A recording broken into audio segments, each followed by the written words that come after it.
रहीम अस्सलाम वालेकुम नाज़रीन, आप यूट्यूब चैनल देख रहे हैं। मैं इमरान खान हूँ। अब तक की बहुत बड़ी खबर है और वो बड़ी खबर ये है कि भरपूर पाकिस्तानी हमले के बाद पाकिस्तान और भारत दोनों ममालिक जंगबंदी पे राज़ी हो गए हैं और फौरी तौर पे सीज़ फायर कर दिया गया है। इसका अनाउंसमेंट सबसे पहले डोनाल्ड ट्रंप ने किया, उसके बाद इसहाक डार का स्टेटमेंट आया, इंडिया से स्टेटमेंट्स आ गए।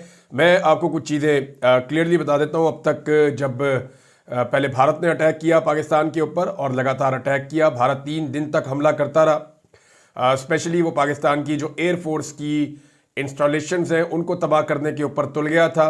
गुज़िश्ता रात जो भारत ने किया उसके बाद पाकिस्तान के पास कोई रास्ता नहीं था कि पाकिस्तान जवाबी हमला करता। तो आज सुबह सुबह जो हफ्ते वाला दिन है वो पाकिस्तान के नाम रहा। पाकिस्तान की एयरफोर्स ने ज़बरदस्त तरीके की प्लानिंग के साथ अटैक किया भारत के ऊपर। ना सिर्फ एयरफोर्स ने अटैक किया बल्कि साथ ही साथ पाकिस्तान की जो मिसाइल टेक्नोलॉजी है वो भी एक्टिवेट हुई और पाकिस्तान के शहरियों ने पाकिस्तान की फौज की शाना बशाना खड़े होकर बार बार हर जगह पे ये साबित किया कि लड़ाई के मैदान में वो अपने दुश्मन के खिलाफ पूरी ताकत के साथ खड़े हैं।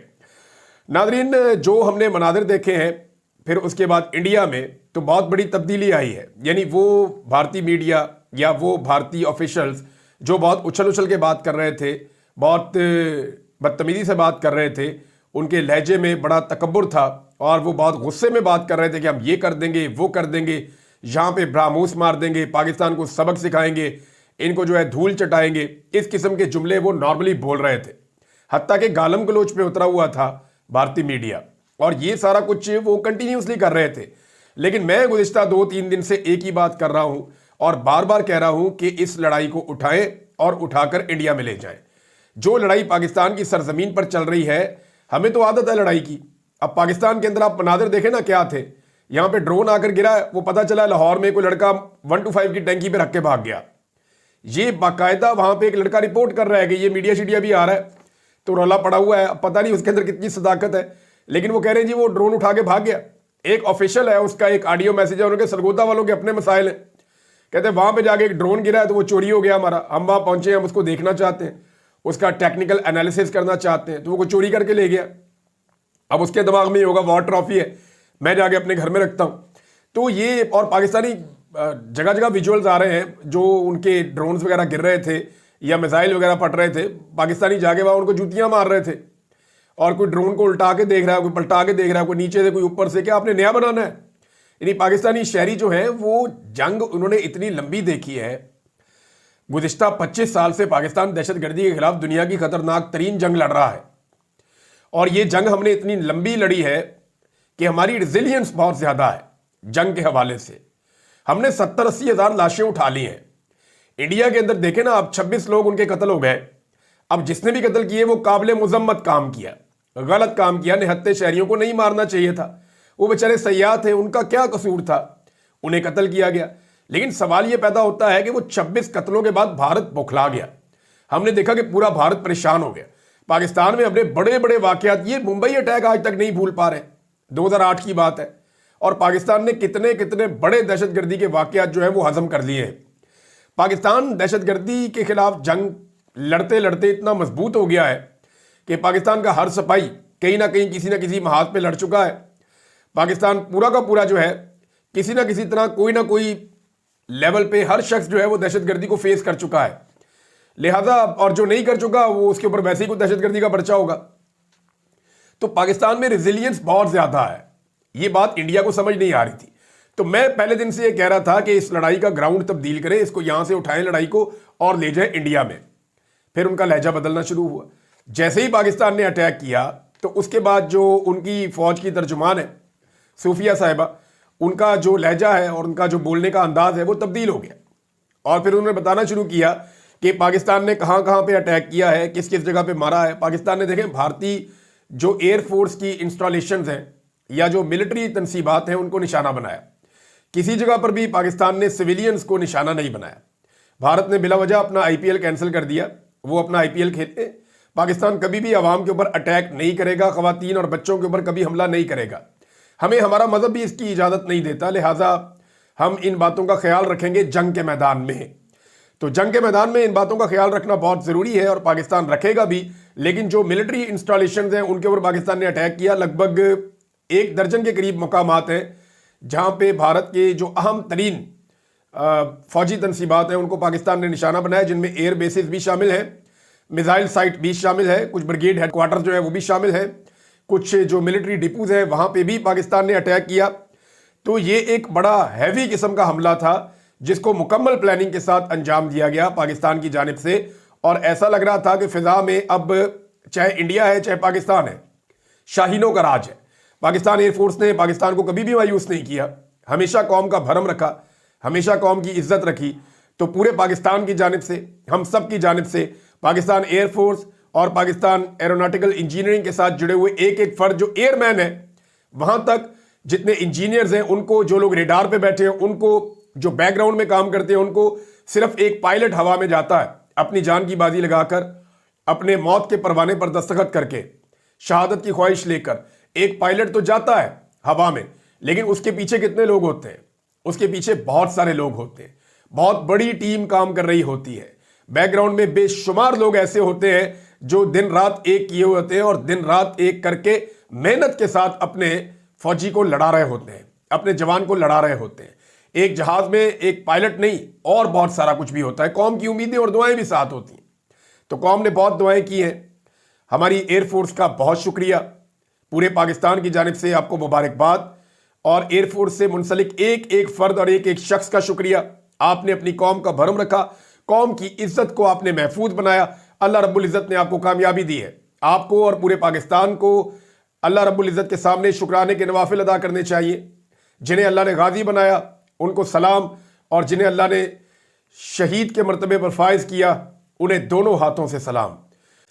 और भारत, ये जो ज़ख्म उन्हें पाकिस्तान ने दिए हैं, इन जख्मों से उसे इतनी तकलीफ हुई है कि वो कोई और बहाना ढूंढेगा और दोबारा किसी ना किसी लड़ाई में पाकिस्तान को धकेलने की कोशिश करेगा।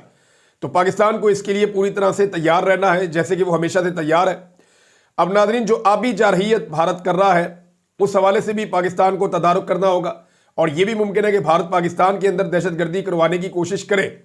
इस पर पूरे पाकिस्तान को मुत्तहिद होकर अपने आसपास नज़र भी रखनी चाहिए और हर किस्म की दहशतगर्दी के खिलाफ पूरी कौम को मुत्तहिद होकर मुकाबला भी करना चाहिए। ये कौमी यकजहती का वक्त है, पूरी कौम को इकट्ठे रहना होगा। और सेक्रेटरी मार्को रूबियो ने एक स्टेटमेंट दिया, अमेरिका के वजीर खारजा ने। उन्होंने कहा जी 48 घंटे में हमारा राब्ता रहा, और जो नायब अमरीकी सदर है उनका भी 48 घंटों में।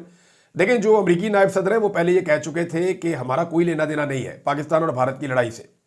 लेकिन जैसे ही पाकिस्तान ने मारना शुरू किया तो अमेरिका का लेना देना हो गया पाकिस्तान और भारत की लड़ाई से। जब तक भारत मार रहा था, ये हमें याद रखना चाहिए, जब तक भारत मार रहा था अमेरिका का पाकिस्तान और भारत की लड़ाई से कोई लेना देना नहीं था। लेकिन जैसे ही पाकिस्तान ने वापस मारना शुरू किया, अमेरिका का पाकिस्तान और भारत की लड़ाई से लेना देना भी हो गया। डोनाल्ड ट्रंप का स्टेटमेंट भी आ गया, मार्को रूबियो का स्टेटमेंट भी आ गया। अब वो ये कहते हैं जनाब हमने राब्ते किए हैं, और हमारी बात हुई है नरेंद्र मोदी से भी, हमारी बात हुई है शहबाज शरीफ से भी, और जो जयशंकर है उनके साथ भी, chief of the army staff Asim Munir से भी, और national security advisor Ajit Doval से भी। ये वो कहते हैं जनाब हमारी इन सबसे मुलाकात हुई, बातचीत हुई, और मैं ये अनाउंस कर रहा हूं कि पाकिस्तान और भारत की गवर्नमेंट ने सीज फायर स्टार्ट कर दिया है, और जो इश्यूज हैं वो विजडम के साथ हल होने चाहिए। ये इनका ट्वीट है। उसके बाद जनाब एक ट्वीट डोनाल्ड ट्रंप का है। डोनाल्ड ट्रंप ने कहा, after a long night of talks mediated by the United States, I am pleased to announce that India and Pakistan have agreed to a full immediate ceasefire। जो कहते हैं पाकिस्तान और India ने full immediate फौरी तौर पे जो है वो सीज फायर का फैसला कर लिया है। इसके ऊपर मुत्तफिक हो गए पाकिस्तान और इंडिया, और इसके लिए सारी रात जो है वो हम लोगों ने कोशिश की है। लंबी हमारी बातचीत हुई है और उन्होंने मुबारकबाद पेश की दोनों मुल्कों को, और कॉमन सेंस, उन्होंने कहा जी आपने कम से कम कॉमन सेंस का मुजाहरा किया और अच्छी इंटेलिजेंस का मुजाहरा किया, और thank you for your attention to this matter, और इसके ऊपर तवज्जो देने पे शुक्रिया भी अदा किया। तो ये जनाब डोनाल्ड ट्रंप का ट्वीट है। हफ्ते वाला दिन नाज़रीन, जब आप ये वीलॉग सुन रहे हैं, ये पाकिस्तान के नाम रहा, पाकिस्तान के शाहीनों के नाम रहा। अल्लाह ताला ने पाकिस्तान को जो है वो कामयाबी अता फरमाई है। आप सबको इसकी बहुत बहुत मुबारकबाद। नाज़रीन, भारत ने अपने जो आखिरी हमले किए हैं पाकिस्तान पे वो शाम 5 बजे से पहले किए, और जब इस सीज फायर का ऐलान हुआ तो उस वक्त भारत आखिरी हमले कर रहा था, और वो सिंध के इलाकों में कुछ अटैक किए भारत ने, लेकिन उनसे भी कोई बड़ा नुकसान जो है वो रिपोर्ट नहीं हुआ। अब दोनों ममालिक जो है वो अपना अपना तखमीना और अंदाजा लगाएंगे कि कितना नुकसान हुआ है। लेकिन जंग में कभी भी ये नहीं देखा जाता कि आपका कितना नुकसान हुआ है। जंग में इंपॉर्टेंट ये होता है कि आपने कितना नुकसान किया है, क्योंकि आपका फोकस दूसरे का नुकसान करने पे होता है। अपने आप को बचाने का वक्त तो जंग से पहले का होता है या जंग रोकने का होता है। लेकिन जब जंग शुरू हो जाए, और ये चंद घंटों की सिर्फ जंग थी, एक्चुअली ये सारी यकतरफा लड़ाई चल रही थी। पाकिस्तान रोक रहा था कि बस कर दो, ना करो भाई, अच्छी बात नहीं है। दुनिया को कह रहा था मना करो, इसको इंसान बनाओ, लेकिन वो नहीं बन रहे थे। तो जंग तो हुई है सिर्फ चंद घंटों की, यानी टोटल जंग मेरे ख्याल में 10 घंटों की होगी, जिसमें पाकिस्तान ने 1-1.5 घंटे के लिए रिटेलिएशन की है और उससे इंडिया के होश ठिकाने आ गए। और वो फिर आ गया इस बात पर कि सीज फायर कर लेते हैं। तो भारत ने अपने आखिरी हमले किए, क्योंकि भारत को एक बात का आइडिया हो गया था, और ये बात मैं आपको अपने पूरे वसूख के साथ कह रहा हूं कि अगर ये जंग बंदी ना होती तो आज की रात भारत के ऊपर बहुत भारी पड़ जाती। उसका रीजन ये है कि पाकिस्तान ने जो प्लान किया था वो कोई एक हमले का नहीं किया था, वो मल्टीपल हमलों का प्लान था। उसका पूरा एक शेड्यूल था और एक तरीक़ाकार के तहत पाकिस्तान ने अटैक करना था वापस भारत के ऊपर।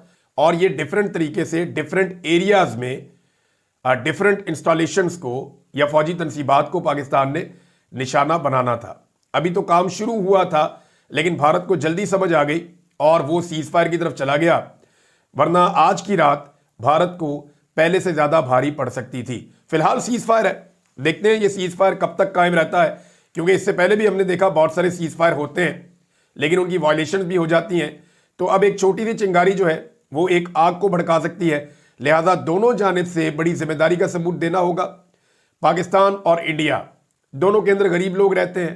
पाकिस्तान और इंडिया दोनों के लोग जो हैं वो पिसे हुए हैं, दोनों के लोग जो हैं वो अपने बुनियादी हुकूक के लिए भी जोर लगा रहे हैं, दोनों के लोग जो हैं वो अपनी तरक्की और तामीर के लिए भी कोशिश कर रहे हैं। लिहाजा इसके ऊपर दोनों हुकूमतों को तवज्जो देनी चाहिए। जंगी जुनून किसी जानिब से भी हो वो ठीक नहीं होता, लेकिन अपने दिफा का हक पाकिस्तान रखता है, जिसे पाकिस्तान ने इस्तेमाल किया, क्योंकि जब तक पाकिस्तान ने डंडा नहीं उठाया भारत ने लात नहीं छोड़ी। जिस वक्त पाकिस्तान ने डंडा उठाया वो लात भी छोड़ी है और फिर सुलह भी की है और साइड पे जाकर बैठ भी गया है।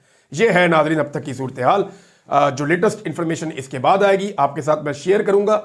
मैं ज़ाती तौर पे आपको ये बताऊं कि मैं बहुत खुश हूं। मेरे दिल को बहुत अच्छा लग रहा है कि हमने इसका इख्तिताम वैसा नहीं किया खुदा न खास्ता जैसा दिखाई दे रहा था। हमने इसका इख्तिताम वैसा किया कि अल्लाह रब्बुल इज़्ज़त ने हमारी इज्जत रखी, और ये अल्लाह रब्बुल इज़्ज़त ने किया है। इसमें किसी की कोई बहादुरी नहीं है। ये हमारा रब हम पे मेहरबान है कि वो हर दफ़ा हमें थाम लेता है। ये हमारा रब हम पर मेहरबान है कि वो हर दफ़ा हमारी इज्जत रखता है। अब बस सिर्फ एक गुजारिश है कि हारे हुए मुस्तरद शुदा चेहरों से इस कामयाबी को दागदार मत कीजिएगा। अब वो लोग जिन्हें कौम ने मुस्तरद कर दिया, जिनसे कौम नफरत करती है, जिन्होंने इस मुल्क को लूटा है, जो सिर्फ अपने मफादात के बारे में सोचते हैं, जब वो आकर लुटियों और भंगड़े डालेंगे ना तो कौम को तकलीफ होगी। इन मुस्तरद शुदा चेहरों को इस एयरफोर्स की कामयाबी से दूर रखने की कोशिश कीजिएगा। अब तक इतनी अपना ख्याल रखिएगा, अपने चैनल का भी। अल्लाह हाफिज। पाकिस्तान जिंदाबाद।